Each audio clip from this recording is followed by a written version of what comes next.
बोलिए भारत माता की, भारत माता की। बोलिए महायोगी गुरु गोरक्षनाथ जी महाराज की। आज कलकत्ता की इस पावन भूमि पर सबसे पहले तो मैं पूरे इस विधानसभा से पधारे हमारे बुजुर्ग, हमारी माताएं बहनें, हमारे युवा साथी, मैं आप सबको सबसे पहले प्रणाम करता हूं कि भारत के भाग्य विधाता तो आप सभी हैं जो आप सामने बैठे हैं। आप सभी को मेरा प्रणाम है। और आज हम सब जिनके चुनाव अभियान के लिए और जिनको विजय सुनिश्चित करने के भाव से हम सब लोग यहाँ पर पधारे हैं, ऐसे हमारे इस खरगोदा विधानसभा से हमारे प्रत्याशी भाई पवन खरगोदा जी। और देखो भाई, बात यह है कि भाई ने लड़ लिए पहले 2 चुनाव, लड़ लिए कि नहीं लड़ लिए? 2 चुनाव लड़ लिए कि नहीं लड़ लिए? और मैं तो यूँ कहूँगा कि 2 चुनाव पहले तो निर्दलीय लड़ा, फिर किसी और पार्टी से लड़ा, लेकिन राम काज में तो भाई शामिल हुआ है और इसकी बार भगवान राम के भक्तों के बीच में आया है।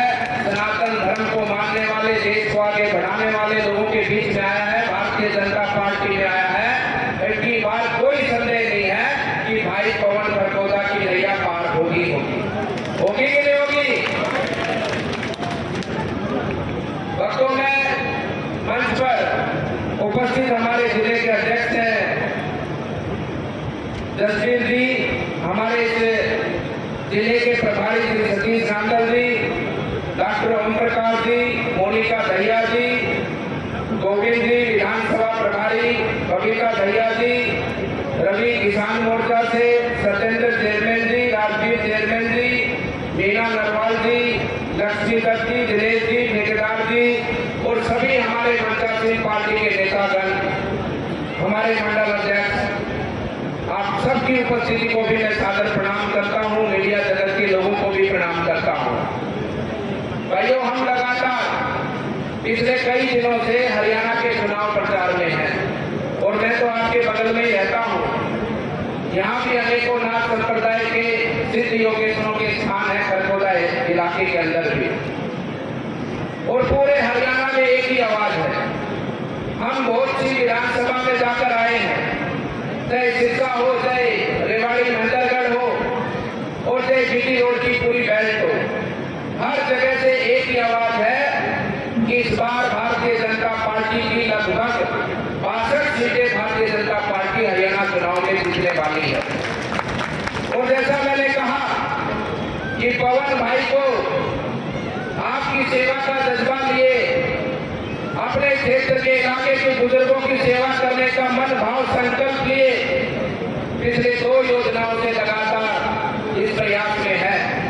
और इस बार हरियाणा में तीसरी बार बीजेपी की सरकार बनने वाली है और मेरा ये मानना है कि अभी आने वाले समय पर पवन जी का भी, उसके साथ जुड़े आप सभी का भी, खरगोदा इलाके का भी आने वाले इस विधानसभा के चुनाव के बाद में भाग्योदय होने वाला है। ये निश्चित होकर रहेगा।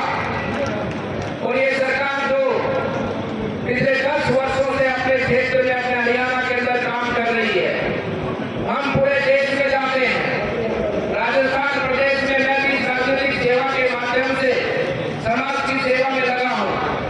मैं हर जगह एक ही बात सुनता हूं कि हरियाणा प्रदेश जैसा प्रदेश नहीं। हरियाणा प्रदेश में जो सरकार पिछले 10 सालों से संचालित है, वैसे ईमानदार सरकार पूरे प्रदेश में, पूरे देश में नहीं। हरियाणा प्रदेश एकमात्र देश ऐसा है जो किसानों की फसलों का समर्थन मूल्य पर खरीद करता है। पूरे देश का एकमात्र प्रदेश ऐसा है। ऐसा हमारा हरियाणा, जहां पर नौकरियों के अंदर किसी की सिफारिश की, किसी की भर्ती की जरूरत नहीं, वहां पर हरियाणा के प्रतिभाशाली युवाओं को अवसर मिलता है नौकरियों के अंदर। ऐसा हरियाणा, जिस हरियाणा के अंदर सरकार की योजनाएं घर घर पहुंचती हैं और आज हरियाणा पूरे देश के अंदर सबसे अग्रणी स्थान रखता है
अपनी अहम भूमिका का निर्वाह करते हुए अपने प्रदेश को आगे बढ़ाने में अपना योगदान देगी। क्योंकि ये सरकार जो हरियाणा में पिछले 10 सालों से बनी है, ये सरकार पूरे हरियाणा की सरकार है। आप किसी भी क्षेत्र में जाएं, वहां पर समान रूप से विकास आपको देखने को मिलेगा। आपने देखा है कि आजादी के बाद में अनेकों सरकार हरियाणा में बनी, क्षेत्रीय पार्टियों की बनी, कांग्रेस की बनी, लेकिन हरियाणा की जनता की सोच किसी भी व्यक्ति ने या किसी भी सरकार ने लेने का काम नहीं किया। लेकिन पिछले 10 सालों के अंदर आज हरियाणा प्रदेश में हरियाणा प्रदेश राज्य देश के उन प्रदेशों में गिनती होने वाली है जहां हर जिले के अंदर एक मेडिकल कॉलेज बनने वाला है। आज हरियाणा प्रदेश आने वाले समय पर देश में सबसे अग्रणी राज्य के रूप में, जहां पर हर व्यक्ति की आय सबसे बड़ी आय के रूप में हरियाणा प्रदेश का नाम लिखने वाला है। ये सब काम आपके बलबूते आगे बढ़ेंगे। इसलिए बंधुओं, ये चुनाव आपका और हमारा ही नहीं, ये चुनाव इस प्रदेश के माध्यम से देश को आगे बढ़ाने का चुनाव है और इसमें सबसे बड़ी भूमिका आपकी है। इसलिए बंधुओं, मैं कहना चाहता हूं कि आज जो कांग्रेस और कांग्रेस का कृतज्ञ है, कांग्रेस की बातें और कांग्रेस की विचारधारा से आप सब लोग भली भांति परिचित हैं। कांग्रेस ने तो समझौता पाकिस्तान से कर लिया है, इसके नेताओं ने तो पाकिस्तान के साथ समझौता कर लिया है कि हम अगर कांग्रेस की सरकार बनती है, धीरे धीरे अगर वो केंद्र में भी बैठने का काम अगर उनका होता है सफल, जो सफल नहीं होगा वो धारा 370 को भी वापस लागू करने का काम करेंगे। ऐसे व्यक्तियों को क्या आप चाहोगे जो फिर से हमारे जम्मू कश्मीर को अलग करने का काम करते हो? क्या आप ऐसी सरकारों को चाहोगे जो देश की जनता को धर्म के नाम पर, जाति के नाम पर बांटने का काम करती हो? आपने सुना होगा माननीय उत्तर प्रदेश के मुख्यमंत्री योगी आदित्यनाथ जी ने क्या कहा था कि अगर बटोगे तो बटोगे। आपने बांग्लादेश का हाल देखा है, आपने पाकिस्तान का हाल देखा है कि किस प्रकार से वहां पर हिंदू प्रताड़ित है। इसलिए हम सबको मजबूत होना पड़ेगा, हमें 36 राज्य को एक होना पड़ेगा और हम सबको मिलकर अपने देश को आगे बढ़ाने में अपनी भूमिका का निर्वाह करना होगा। आप ही के भारतीय और आप ही के कारण हम सब उन शहीदों का सपना पूरा कर पाते हैं, करेंगे कि जिन्होंने अपने प्राणों का न्यौछावर किया केवल इसी बात के लिए कि मेरा देश आजाद होगा और मेरे देश का युवा साथी फिर से स्वतंत्रता के साथ में अपने देश को आगे बढ़ाएगा। अब अवसर है हमारा, उचित अवसर है, उचित व्यक्ति है, उचित संगठन है देश को आगे ले जाने का। केवल हम सब लोग, आप पार्टी के हमारे सभी नेता लोग आपसे यही निवेदन करने आए हैं कि आप हमारा साथ दो, हम सब लोग मिलकर देश को आगे बढ़ाने का काम करेंगे। हमारी भावना देश के लोगों की सेवा करने की है, देश को आगे बढ़ाने की है। और याद करो उस दिन को, उस समय को जब सुभाष चंद्र बोस ने देश के लोगों से कहा था कि तुम मुझे खून दो मैं तुम्हें आजादी दूंगा, तुम मुझे खून दो मैं तुम्हें आजादी दूंगा।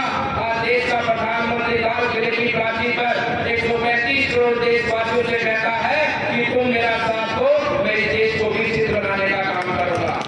इसलिए हमारा धर्म बनता है कि हम सब लोग अपना व्यक्तिगत स्वार्थ छोड़कर, हमारा व्यक्तिगत लाभ छोड़कर हम सब लोग इस वर्तमान समय में अपने देश के लिए काम करें। हमारी जो छोटी मोटी समस्याएं जो कांग्रेस काल की देन है, कांग्रेस की सरकारों की देन है, उन समस्याओं का समाधान हमारा हो। जिस प्रकार से आज हम जीवन जीते हैं, हमें अनेकों कठिनाइयों का सामना करना पड़ता है, ये मोदी जी की और हमारे नए शिवसेना की सरकार देश को संवारने में लगी है, देश को बनाने में लगी है, ताकि आने वाले समय पर हमारी जो आने वाली पीढ़ियां हैं उनको किसी भी समस्या का समाधान नहीं करना पड़े। उस भाव से चुनाव के अंदर आने वाली 5 तारीख को आप एक मतदाता हमारे पवन भाई बनकर, हमारे मुख्यमंत्री जी बनकर, जो आज हमारे बीच में नहीं पहुंच पाए लेकिन मुख्यमंत्री आपका है, वो आपके लिए काम करेगा। और मैं गारंटी लेने आया हूँ, जब आप कहोगे आपके बीच में मुख्यमंत्री जी को लाकर बिठा दूंगा, लेकिन आपका भी दायित्व बनता है कि आप हमारे भाई पवन सरकोता जी को विधेयक बनाकर हमारे सरकोता विधानसभा में भेजकर अपने क्षेत्र के विकास को आगे बढ़ाने को, अपनी भूमिका को सुनिश्चित करें। आप सबका अभिनंदन है, आप सबका मंगल है, आप सबको मेरी तरफ से बहुत बहुत शुभकामना। और महान सिद्ध पुरुषों की ये तपोभूमि है, महान योगेश्वरों की ये तपोभूमि है, उन सभी महान योगेश्वरों की ओर से आप सबको आशीर्वाद देकर अपनी वाणी को